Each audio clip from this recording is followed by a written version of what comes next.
Hello friends. आज मैं आपके लिए एतवार का पार्ट नंबर 3 लेकर आई हूँ। घर पहुंचकर मैं सीधे अपने कमरे में गई थी और अलमारी में से कपड़ों के बीच छिपाई सामिया आपी की अर्ध जली फ़ोटो निकालकर उसे देखने लगी थी। आंसू बेतहाशा बहने लगे थे। मुझे लगा था कि मैं उनसे नफ़रत करती हूँ और उन्हें भूल जाऊँगी, मगर यह मेरी गलत फहमी थी। वह मेरी सगी बहन थी, खून का एक ऐसा रिश्ता जो मरकर भी नहीं टूटता। फिर वह तो खुदा का शुक्र है जिंदा थी। फिर कैसे उनसे दिल का रिश्ता खत्म हो सकता था? क्यों किया आपने आपी ऐसा? आपसे सब किस कदर मोहब्बत करते थे, बल्कि अब भी करते हैं। फिर कैसे एक शख्स की मोहब्बत उन तमाम मोहब्बतों पर भारी पड़ गई? सानिया आपी, एक बार आप आकर देखती तो सही, कैसे खंडर हो गया था ये घर, जहां आपके साथ सबके कह कहीं गूंजते थे। उफ, आपी आप कहाँ हैं? कैसी हैं? मैं दिल ही दिल में उनसे शिकायत कर रही थी और बेआवाज़ रो रही थी। अब कॉलेज में मुझे देखने का नज़रिया बदल गया था। पहले जो सांवली मामूली नैन नक्श और दुपट्टे में लिपटी हुई लड़की, यानी मुझे सब अजीब नज़रों से देखते थे, अब उन नज़रों में भी इज्जत थी, अदब था। लेकिन एक जोड़ी निगाहें ऐसी मैं खुद पर अक्सर महसूस करती थी, जिनमें कुछ अलग जज्बात थे, और उन जज्बातों को समझने की ना हिम्मत थी और ना ही मुझे इसकी इजाज़त थी। वो निगाहें राहील की थी, जो अक्सर लाइब्रेरी में टकरा जाता था या फिर क्लास में मुझसे पिछली या साइड वाली सीट पर बैठता था। मुझे इन सब से अजीब सी कोफ्त होने लगी थी, लेकिन उसे मेरी नागवारियत से कोई फ़र्क नहीं पड़ता था। मैंने कभी उसके जज्बातों को हवा नहीं दी, तमाम वक्त उसे इग्नोर किया। कॉलेज में इलेक्शन सर पर थे। दो खास उम्मीदवार थे जो बढ़ चढ़कर प्रचार में लगे थे। आर्शिया, मैं एक हफ्ते तक कॉलेज नहीं आऊँगी। मैं लखनऊ शादी में जा रही हूँ।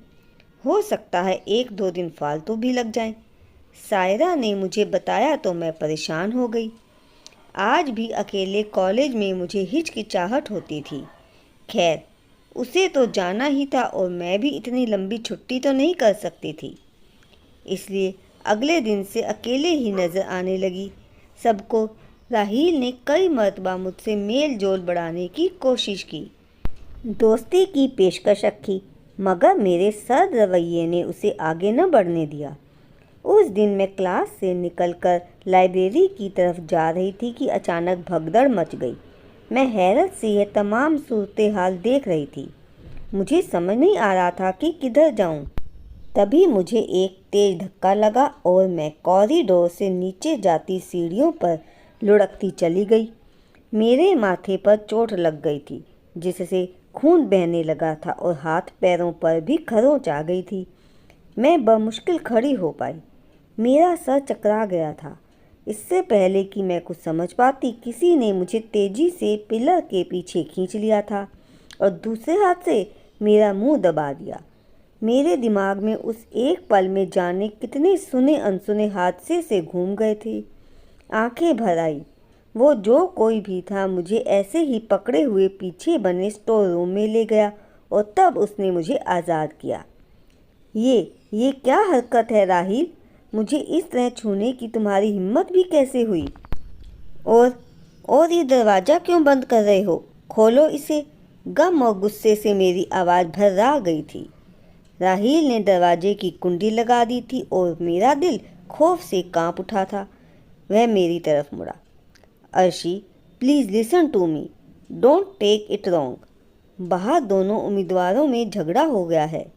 अभी कॉलेज में ऐसे रहना या यहाँ से जाने की कोशिश करना सेफ नहीं है।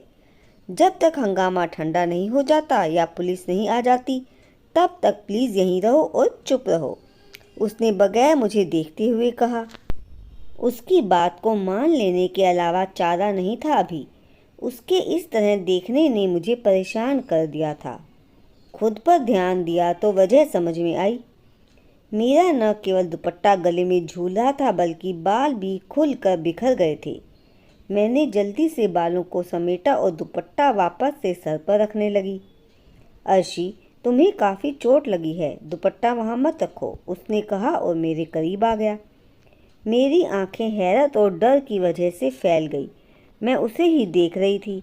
उसने अपना रुमाल मेरे जख्म पर बांध दिया और मेरा दुपट्टा वापस से मेरे सर पर रख दिया। इस दौरान मैं उसी को देख रही थी। वह यह काम कर पीछे हट गया था और मैं पलकें झुकाकर दीवार के सहारे ही बैठ गई थी। चाहे मैं ऊपर से कितनी ही सख्त होने का दिखावा करती थी, मगर थी तो मैं एक नर्मो नाजुक लड़की ही, जिसके सीने में एक जज्बात भरा दिल धड़कता था। मैं अपने दिल को चाहे कितने ही पर्दों के पीछे छुपा लूं, मगर उसकी धड़कन को कैद कैसे कर सकती थी। और आज पहली बार राहील ने इन पर्दों में सुराख करने में शायद कामयाबी हासिल कर ली थी। ये एहसास मेरे रोम रोम को दहका गया था और मुझे एहसास हुआ कि मेरा चेहरा लो दे रहा है। नहीं नहीं, ये नहीं हो सकता, ये ठीक नहीं है, गलत है। मैं इन जज्बातों के लिए नहीं बनी हूँ। यह सब अभी इसी वक्त रोकना होगा। मैंने घबराकर खुद से ही कहा और खड़ी होकर दरवाजे के पास आकर बाहर की आवाज़ सुनने लगी। राहील भी मेरे करीब ही खड़ा था। तभी बार फायर की आवाज़ हुई और मैं, जो पहले ही खौफजदा थी, डर के मारे राहील के करीब हो गई और उसकी नज़रें मेरी नज़रों से उलझ गई। वो नज़रें जिनमें महकते हुए जज्बात थे, उमड़ती हुई मोहब्बत थी, लहराता हुआ सागर था और दहकती हुई आँच थी। यह आँच जैसे मेरे पूरे वजूद को जला रही थी। इससे पहले कि वो जज्बात अपनी खुशबू से मेरे वजूद को महकाते, वो मोहब्बत मेरे जज्बों को जगाती, वो सागर मुझे खुद में समेट लेता और वो आँच मुझे पिघला देती। मैंने तेज़ी से कदम पीछे खींच लिए थे, अपनी नज़रों को फेर दिया था। वह खामोशी से मुझे देख रहा था, मगर तमाम अनकही बयां करने को उसकी बोलती निगाहें ही काफ़ी थी। मगर अब मैं तैयार थी ऐसे हर जज्बात से बचने के लिए, समद भाई का एतबार कायम रखने के लिए। कोई 1 घंटे तक हम दोनों उस कमरे में तन्हा एक दूसरे के सामने थे। मैंने इस पूरे वक्त में उस पर दोबारा नज़र डालने की खता नहीं की थी। बाहर का हंगामा ठंडा पड़ गया था। राहील ने दरवाज़ा खोला और हम बाहर निकले तो सामने ही समीर खड़ा था।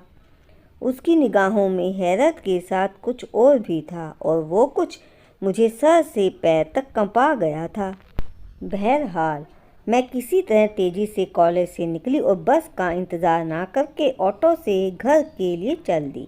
घर में घुसने से पहले मैंने वो रुमाल हटाया और अपने बैग में डाल लिया। यह हादसा मेरे जहन पर ऐसे छा गया कि मैं अगले 3 दिन तक कॉलेज नहीं गई। तो दोस्तों, आगे की कहानी जानने के लिए अगला भाग जरूर पढ़िएगा। धन्यवाद।